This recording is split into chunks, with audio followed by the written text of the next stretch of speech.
Thanks, Swanee. Appreciate everybody being here. This is an exciting day and a special moment, as I said, alongside Alex and somebody that has represented himself, his very special family, this organization, our great fans, and just been so committed to the game and the Kansas City Royals. So to be able to sit here, as I said, alongside of him is very special, especially at a time within our industry where it's very challenging for our markets to be able to sign, keep a group of players together, impact talent, which Alex has made himself a star in this game, and to keep him here in Kansas City is obviously a great honor. So we're just so proud that Alex is going to be with us for the next 4 years. So thank you.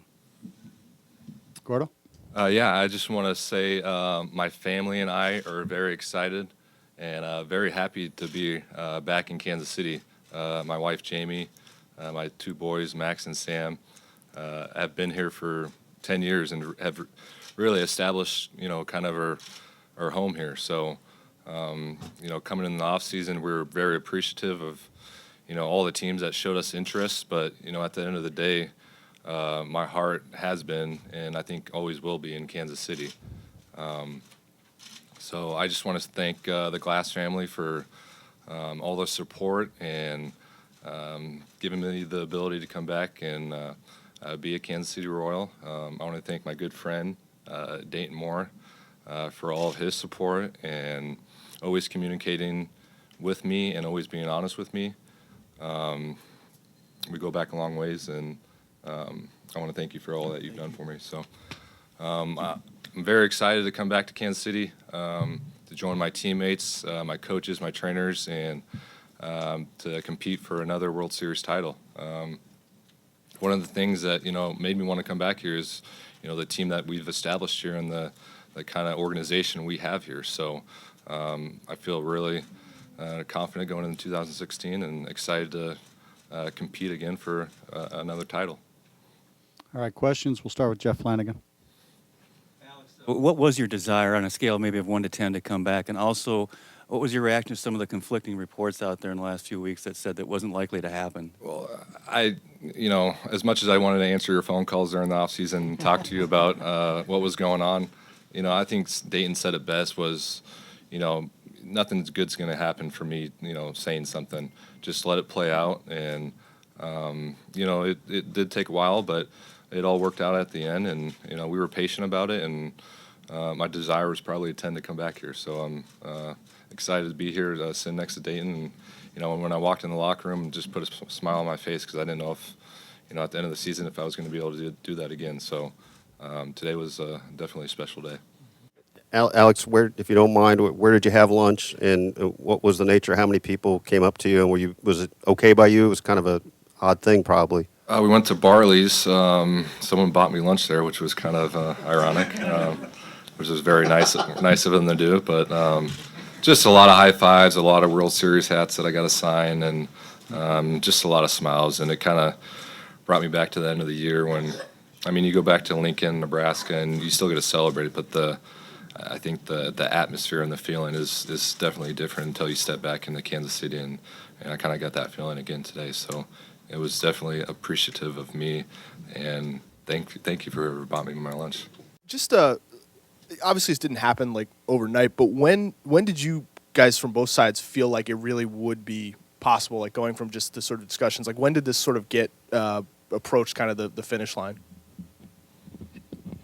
We've been in discussion pretty much the whole off season. So as you can see, the market I think has been kind of slow. A lot of players are still out there. So obviously it didn't happen like that, which is the way we probably both want it to happen. But at the end of the day, that's just not how it works. So I say in the last week it started to heat up, and we got things done. So like I said, I'm just happy to be sitting here. Todd? Alex, you mentioned the Dayton, you called him a friend. That's probably not something that always happens with players and general managers. I think it's mutual on both sides. How did that come about, and when did it come about? Because you weren't drafted by Dayton. When did you guys become more than just I guess, a general manager and a player, and how did that whole thing kind of roll through the years? Well, he's always honest. I said honest because he always is. He's always honest with you. He always communicates with you and lets you know what's going on. I would say there's a lot of respect with every guy in our clubhouse with this man. He's always supportive of us and always pulling for us. There's really not much negative things that comes out of his mouth or comes with him. So I know not just for myself, but all the players in that locker room is a lot of respect. Dave Stewart? Go ahead. Well, I mean, we those of you that work with Alex daily, I mean, he's an easy player to root for, and he's a great husband, he's a great father, he's a great teammate, and he represents the game of baseball so well. And as I've said many times to you, some of you individually and collectively, and I've said it in many places, I mean, Alex is one of the greatest players and stories that I've ever been around in the game, and how he persevered and how he broke into the major leagues and the changes that he made and the way he did it and the way he led, and he didn't complain, and he just went to work and made himself an all-star, a Gold Glove winner, a Platinum winner, a champion, American League champion, a World Series champion. I mean, he is the pillar, of our clubhouse and our organization, without a doubt. And that's why it was so crucial for us to commit this winter and figure out a way